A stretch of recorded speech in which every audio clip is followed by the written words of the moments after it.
I want to begin by thanking, as I should, the members for their bipartisan support of the legislation. H.R. 6612 would redesignate the National Aeronautics and Space Administration's Dryden Flight Research Center, which is co-located with the Edwards Air Force Base in the Antelope Valley of California, as the Neil A. Armstrong Flight Research Center. This bill would also rename the Western Aeronautical West Test Range as the Hugh L. Dryden Aeronautical Test Range. This is very appropriate. They were very dear friends. Neil Armstrong needs no introduction. Actually, this bill was introduced by his congressman, Kevin McCarthy, the congressman where the building will take place. He's the majority whip gentleman from California.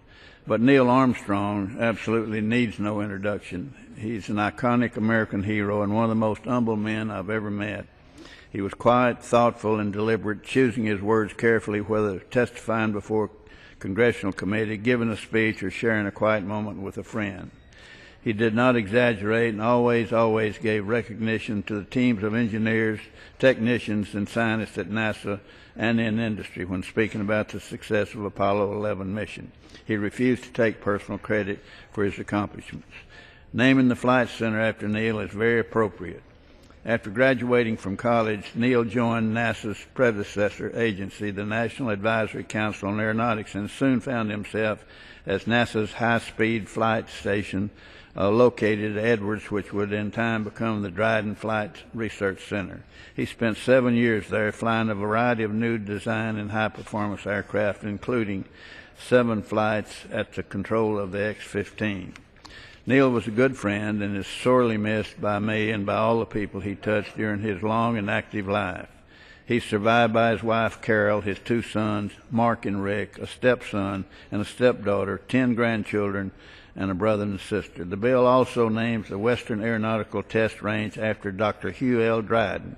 He held the position of Director of the National Advisory Council on Aeronautics from 1947 until it was renamed NASA in 1958, and was Deputy Director of NASA until his death in 1965.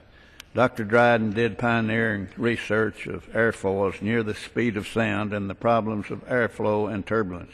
His work greatly contributed to the designs of wings for aircraft, including the P-51 Mustang and the other World War II aircraft. Before I close, I want to tell something that was rather interesting.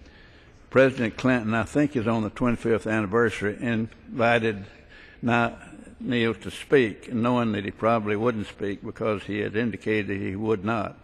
But he left the empty chair for him on the stage, and as we got through the ceremony, Neil walked in. And the president, good-natured, said, "Well, I've said you wouldn't speak, but here's the microphone." He took the microphone, he said, "The parrot is the only bird that can fly and speak, and I can do the same." He sat down, it brought the house down. I actually urge members to support this bill and reserve the balance of my time. Gentleman reserves the